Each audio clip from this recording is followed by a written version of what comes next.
Welcome to another podcast of Getting to Work. It's from NCI Works. I'm John Spencer from Starbuck Media with a returning guest today, Doctor of Performance Psychology, Certified Mental Performance Consultant, and Stuntman.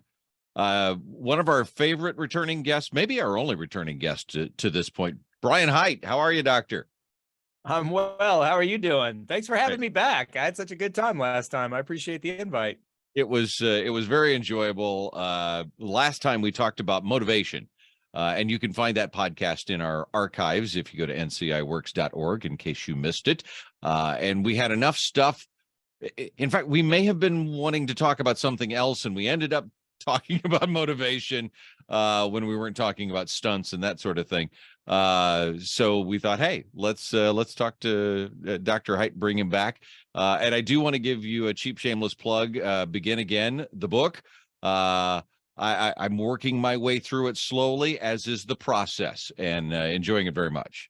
Oh, well, I appreciate you taking the time to both get it and read it. That's terrific. And yeah, it is. It's not meant to be a sit down and read it cover to cover kind of a book. It is supposed to be a slow process. So thank you for that. I really appreciate you again taking the time. Yeah, just a page or two at a time, thoughts for the day sort of thing, and then come back a couple of days or a week later and pick something else up out of it. So it's well done. Good stuff. Uh, Today we're going to talk about workplace culture a little bit, and I don't know that it can be defined. It seems like something that not easily definable. However, if it's good or it's bad, you probably know it, right? Yes. Yes, absolutely. And really the definition, I mean, there are some technical literature if you go in the academic world definitions, but what it really comes down to is culture is just how we do things around here. And it can be written in, but most of the time it's not. Most of the time we're talking about unwritten rules, unwritten just ways of doing things around wherever we are. And these cultures they overlap from, so for example, my family may have a culture within my town, within my state, within the country. So culture, it is this nebulous thing, but you're right, it is something that's hard to nail down, but very, very easy to know when it's going well and when it's not. Sometimes I'll I've had the privilege of working here for more than 30 years, and there have been multiple cultures over those 3 decades, as people have retired, moved on, and been otherwise moved on, shall we say. And it has had its ups and downs, and I gotta say that sometimes you don't realize how bad the culture was until something happens to change it. Yeah, well, I guess that's true throughout just throughout life. I mean, we as human beings, we're very quick to habituate to things. And when we find ourselves in a culture that's not good, it usually didn't get not good overnight. It usually took a while to get there. And through that slow process, the apocryphal idea of the frog in the pot with the slow boil, like that kind of mindset comes to mind. You're in this situation that's continually getting worse, but we don't recognize that it's getting worse in the moment. So you're right. It's something that can gradually make its way on us until leaders change and a deliberate, intentional effort gets made to switch the culture around. And truly, that's what is required, because culture is one of those things. It's going to exist. It does exist. It can't not exist. So we can either choose our cultures, or we can allow that culture to just come about on its own. And I'd say way too many places do the latter, but the former is certainly, that would be the one I would recommend. But it takes work, and it takes a lot of work. It really requires the leadership to have a clear understanding of what their vision is, what the mission is of this organization, what the values are that they really truly care about, the values that they want driving the organization at all levels and across all stations. and have everybody on the same page about not only the buy-in with those values, that's critical, but also the definition of the values. For example, not everybody thinks about integrity in the same way. Not everybody thinks about good communication in the same way, or respect in the same way. So if these are going to be values that an organization chooses to make its own, everybody's got to be on the same page, not only about what the values are, but what they mean, and what the behaviors are that show that those values are being lived out. For example, if I walk into your workplace and you tell me that respect is a value of this organization, what should I see? What should I hear? And what shouldn't I see? What shouldn't I hear? What are the behaviors that go along with these values being in place? And that all takes work. That takes effort. And it is something that can happen from the leadership and have a top-down kind of way of operating. However, it tends to be much more effective when there is input from everybody across the organization. Now, in some organizations, that's simply not possible to bring everybody into a room to have a discussion about what is our vision, what is our mission, what are our values, what are the definition of those values, and what are the behaviors we can expect. That's not something that's feasible for everybody. In some organizations, it is. I mean, some organizations are 2 people, some organizations are 2,000 people.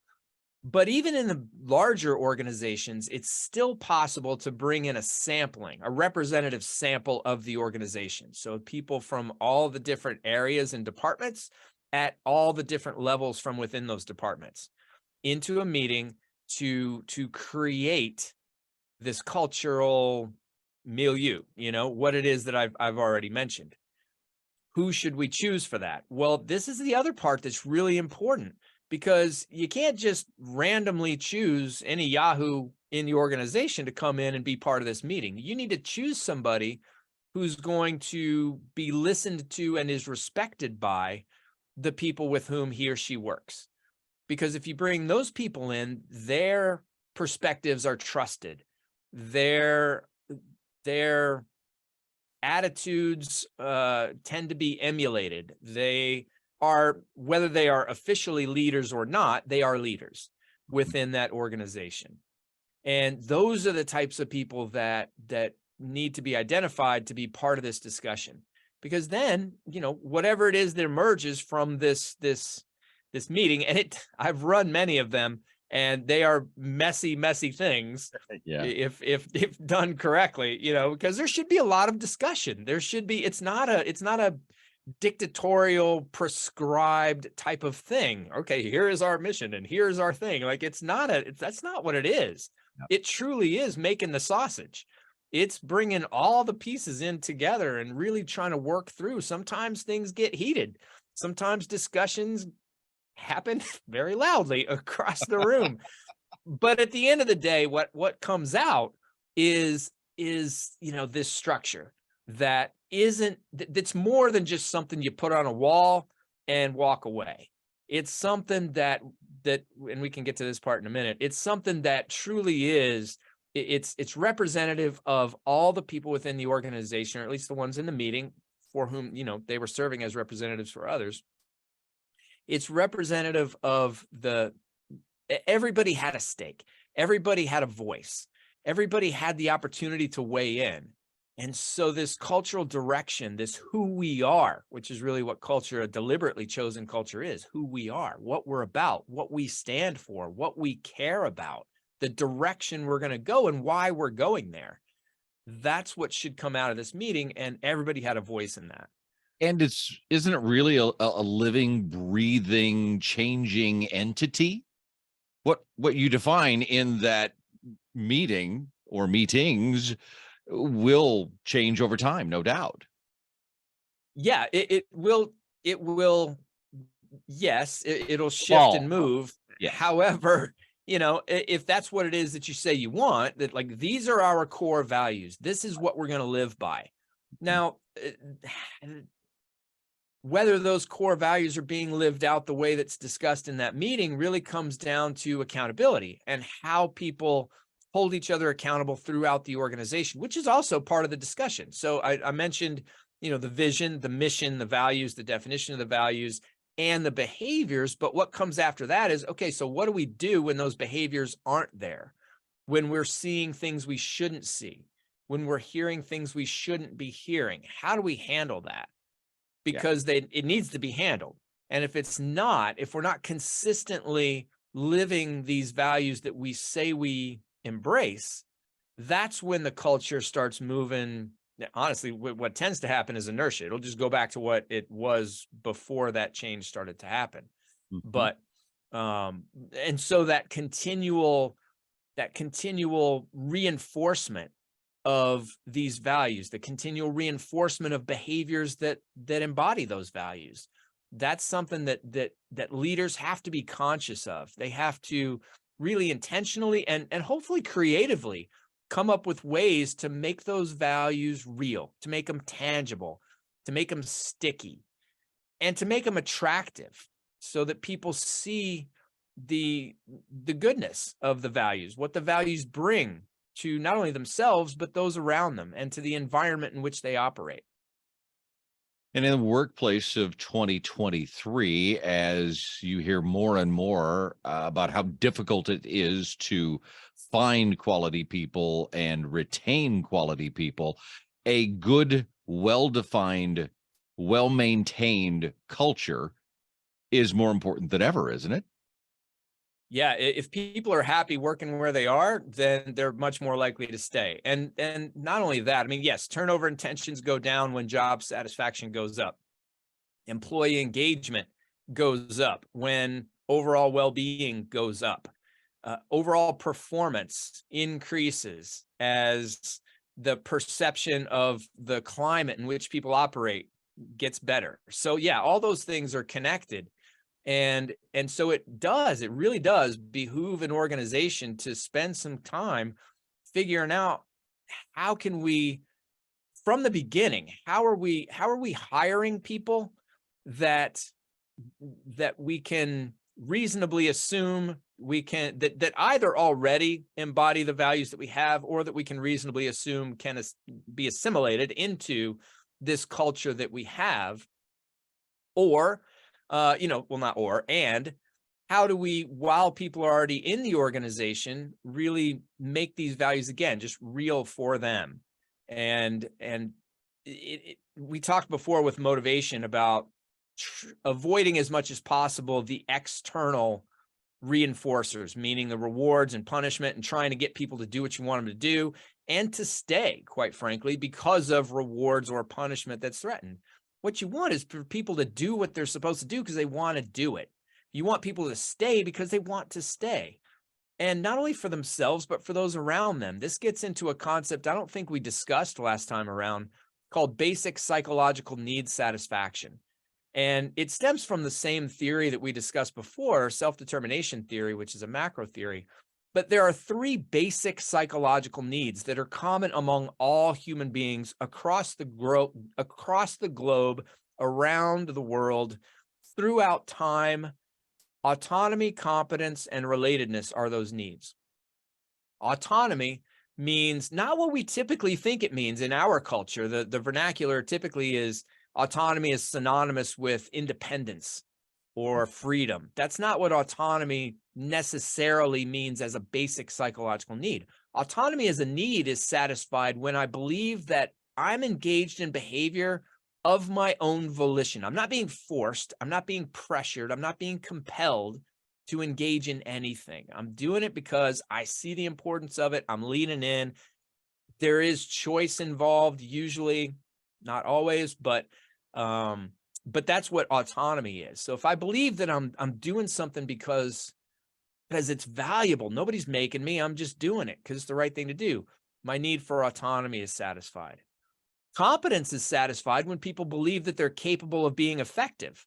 They don't have to actually be effective. They don't actually have to be good at something, but they do have to believe that they are capable of being effective, that they're capable of bringing something to the table that is effective. And then lastly, relatedness. This is a critical one within organizations. People have to feel like, well, let me say it differently. The need for relatedness is satisfied when people believe that they are accepted and valued members of an organization or group, not because of what they bring to the table, not because of what they can do for other people, just simply because of who they are. Simply because the organization is what it is because they are part of it. The group would be different if they weren't there. So they are valued for themselves. Those are the three basic psychological needs. So how does that relate to culture? Well, leaders need to really keep in mind these three basic psychological needs and create that culture and climate around helping those needs be satisfied. As we mentioned before with motivation, we can't motivate somebody. All we can do is create conditions for motivation to exist. Well, the same thing is true with these basic psychological needs. We can't make sure that they are satisfied, but we can create an environment that makes it more likely for these three needs to be satisfied. And that's the part of this culture development that I think leaders really need to latch onto. And that comes through the values. So the creation of these values, as we mentioned before with motivation, we want the behaviors to align with values. When that happens, these needs tend to be satisfied. It's the psychological safety, the how communication happens, how conflict is dealt with. These are all things that leaders can consciously and intentionally address in such a way as to make it very clear how we do things around here. Mhm. And how we do things around here is a way that helps set conditions for the need satisfaction to occur. Because when those basic psychological needs are satisfied, overall well-being is at its highest. So that's the benefit. There's connections among all the different constructs that we discussed with regard to the employee engagement, the job satisfaction, organizational commitment, turnover intentions, performance. All of those things are impacted by these needs satisfaction. When people believe those needs are satisfied, turnover intentions go down, employee engagement goes up, etc. And we're all interested in almost all of that. If we want to find out more, I'm guessing you got information on your website, certainly contact information, since you said you've, led a number of organizations, groups through this process. If someone wanted to find out more, what's your website? Yeah, my website is beginagainperformancepsychology.com. There is a section on there for businesses with different workshops on there. And this is one of the things that, yes, I have done this many times. And just know though, that if this is something you want to go through, it is something that requires some space on the calendar, and it requires some forethought, and it requires some comfortability with uncomfortability, because otherwise the discussion's not going to yield what it is that it needs to yield. There needs to be open discussion. There needs to be frank discussion. And so just know that that's what you can expect going in. But yeah, beginagainperformancepsychology.com. That's my website. You can contact me on there. Brian at beginagainperformancepsychology.com is my email address. There's a phone number on there as well. So that's how you can get a hold of me. I could see how in some organizations you would almost want an independent outside person to lead this group, how that might be beneficial. Honestly, John, I'll tell you, I would highly recommend having an outside person as a facilitator for this, because, everybody within the organization, not everybody, the people in that room are going to know each other, and there's going to be a culture that's already in place, and there are going to be grievances that have existed for years, and there are going to be, cliques and gossip. There's going to be all of that present. So having somebody who is uninvolved, who is disengaged from all the daily stuff that is part of that organization, to help facilitate and manage and guide that discussion so that it becomes useful and not just, chaos. Right. It is a very helpful thing. Controlled chaos. I think is what we're going for here. Begin again, performancepsychology.com. Doctor, I noticed when you raised your arm, it looked like you had a little road rash there. Please tell me it's from some exciting stunt accident gone slightly awry. It was from something exciting, but it wasn't stunts. I don't know if like, people ask me that all the time. How many times have you been hurt, doing stunts? Really not that much on set or doing shows. I end up getting hurt in other ways. So this particular one, I like to ride my dirt bike, and I happened to be doing that earlier this week. And I was climbing a steep hill, and a big rock happened to be in the middle of the trail. I didn't see it until too late. I hit it, and next thing you know, gravity took over. One thing led to another, and now I have a scrape on my arm. So yeah. The injuries just, they don't happen, thank goodness, on set, but I do sustain enough of them just out playing. Yeah, work on better stories there, Doctor. Are you working on anything now as far as stunt wise goes? There's a movie filming here in Nashville called Holland, Michigan. It's a Nicole Kidman movie, and I've had the opportunity to work on that several times. I got 2 days next week on that one, and then I think they move on. So got that one, and then after that, I don't know. We'll see what comes next. Fantastic. Big fan of Nicole Kidman, so I'll check out Holland, Michigan when that comes out in 2, 3, 4 years, however far down the line it is in the production process. Dr. Hite, it's always a pleasure talking to you. Thanks again for your time today. Oh, thank you for having me. I always enjoy the discussion, and I'll tell you, like I did last time, if you want to have me back, I will come anytime. Just let me know. It's always a good time, John. Thank you.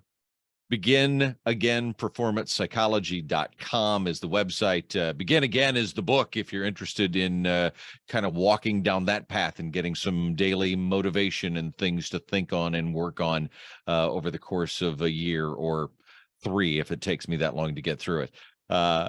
Brian, take care. Thanks again for your time. If you want to check out the previous podcast, any previous podcast, or find out anything about work in North Central Illinois, go to nciworks.org.